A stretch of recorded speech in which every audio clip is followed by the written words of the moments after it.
In this screencast, we'll look at exploring project structure with the Dependency Matrix. When working with large complex software projects, we need to understand the dependencies between components in our projects. IntelliJ IDEA has a feature called Dependency Structure Matrix, DSM, or Dependency Matrix that can help us with this. It offers a matrix of the components in our project and highlights the usage flow between them. Let's take a look. You can open the Dependency Matrix from the main menu by going to Code, Analyze Code, Dependency Matrix. Alternatively, use Find Action and search for Matrix. To use this feature, the Dependency Matrix plugin needs to be enabled. When opening the Dependency Matrix, specify the scope you want to analyze. You can select the whole project or specify a custom scope, and whether to include test sources or not. After defining the scope, click Analyze. If the project's class files are out of date, the analysis may result in incomplete or incorrect data. To avoid this, IntelliJ IDEA will prompt you to compile the project before continuing the DSM analysis. Click Yes to build the project and make sure that everything is up to date. The DSM tool window will open in a pop-up showing a matrix of your project's components. The row headers represent the program structure. In this example, the matrix contains the same modules from the project tool windows as rows. Notice that the modules are not sorted alphabetically as they are in the project tool window. The matrix moves the components that are used the most to the bottom. This means that the components located at the top of the matrix depend on the components below. Since this is a matrix, the column headers are the same as the row headers. They are omitted to save space. The dashes on the diagonal correspond to self-dependencies, which are not shown. Let's take a look at how to interpret this matrix. As you can see in the legend at the top right of the DSM tool window, dependencies are shown in blue. Mutual or cyclic dependencies, meaning that two components depend on each other, are shown in red. Finally, the legend indicates that dependencies flow from green to yellow. Dependencies are shown in blue. The numbers in the cell show the numbers of dependencies of the selected row on the selected column. An ellipsis, the 3 dots, in a cell means that there are more than 99 dependencies. Hover over the cell to get more information. You can click rows or cells to examine the relationship between the components in more detail.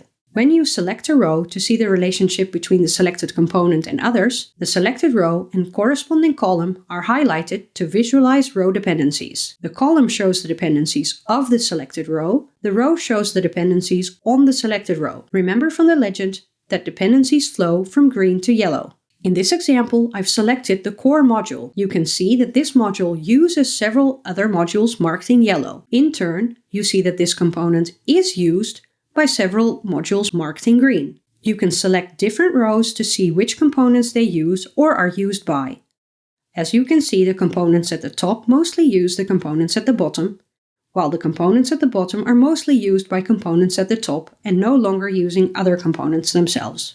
You can drill down further into specific cells. When you click a cell, one component will be marked green and the other will be marked yellow. The green component uses the yellow component. The corresponding cell, marked purple, will show the dependencies in the other direction. In this case, 0. We can drill down even further. Right now, everything is collapsed and only the modules are shown. You can click a module to expand its packages. The module name is shown to the left, the packages are shown as rows, and the dependencies between the packages are shown in the matrix inside the box marked with a black line. You can expand the packages further to show the classes in that package and see the dependencies between classes inside the packages. You can expand modules and packages by clicking the arrows in the rows on the left and collapse them again. You can also expand the modules and packages by double-clicking a cell. We can collapse everything again by using the Flatten Packages button on the top left. You can limit the scope of your dependency matrix. Right-click the row you want to look at in more detail, and from the context menu, select Limit Scope to Selection. The limited scope will be opened in a new tab in the DSM tool window. You can limit the view to see only selected dependencies. In the DSM tool window, right-click the cell representing the dependency you're interested in and select Explore Dependencies Between. The classes that produce these dependencies will be opened in a new tab in the DSM tool window. In contrast to the Limit Scope option, only classes which produce selected dependencies are left. Another way to open the dependency matrix, with the option to select a specific scope, is from the Project Tool window. Right-click an item in the Project Tool window and select Analyze, Analyze Dependency Matrix.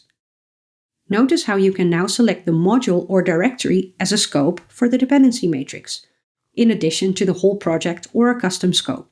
We can also navigate to the relevant code from the dependency matrix. To select a specific dependency for further source code analysis, right-click the dependency you are interested in the DSM tool window and select Find Usages for Dependencies. The Find tool window will open, showing the usages of the selected dependency. Close the DSM tool window to look at the results and explore the code you're interested in. We can open the relevant code from here. You can reopen the DSM tool window from the main menu by going to View, Tool Windows, DSM. And remember that all windows can be opened from recent files as well. Remember from the legend that mutual or cyclic dependencies are shown in red. This would mean that two components depend on each other. In a large application with multiple cyclic dependencies, you don't need to expand all the nodes one by one to find all the cyclic dependencies. You can press F2 or select Go to Next Cycle from the context menu to quickly jump to the next cycle. In this video, you've seen how the dependency matrix can help visualize and explore dependencies between components in your project. Thanks for watching.